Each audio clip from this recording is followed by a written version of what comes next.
बढ़ते हैं आगे। बात अब हरियाणा की। हरियाणा में बदल सकती है चुनाव की तारीखें। इस पर अभी सांशय बरकरार है क्योंकि 1 अक्टूबर की जगह 6 दिन बाद वोटिंग संभव हो सकते हैं। बीजेपी की चिट्ठी के बाद विचार किया जा रहा है। हरियाणा बीजेपी की मांग है कि चुनाव तारीख बदली जाए और बीजेपी के प्रदेश अध्यक्ष मोहन लाल बड़ोली ने ये पत्र लिखा था, केंद्रीय चुनाव आयोग को ये चिट्ठी भेजी थी। तो देखिए, यहाँ पर चुनाव की तारीखों को बदलने के लिए मांग की जा रही है चुनाव आयोग से, और ये मांग इसलिए की जा रही है बीजेपी की तरफ से क्योंकि यहाँ पर 1 तारीख को 1 अक्टूबर को मतदान होना है।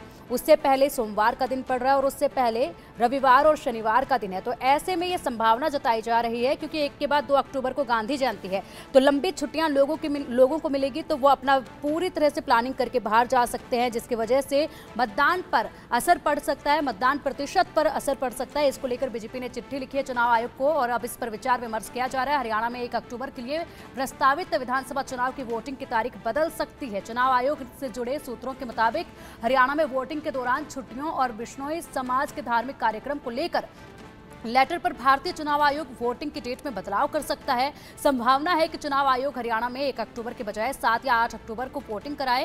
हालांकि इस पर जो भी फैसला होगा वे मंगलवार को ही लिया जाएगा। राज्य में भारतीय जनता पार्टी और इंडियन नेशनल लोकदल चुनाव आयोग को लेटर लिखकर चुनाव की डेट बदलने की मांग कर चुका है।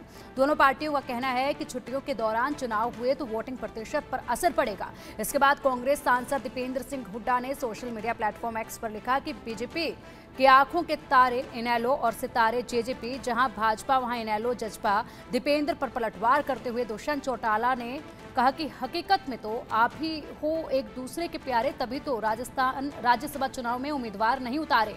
वहीं कुमारी शैलजा ने कहा छुट्टी होना तय है, इसलिए छुट्टी का बहाना बना रहे हैं।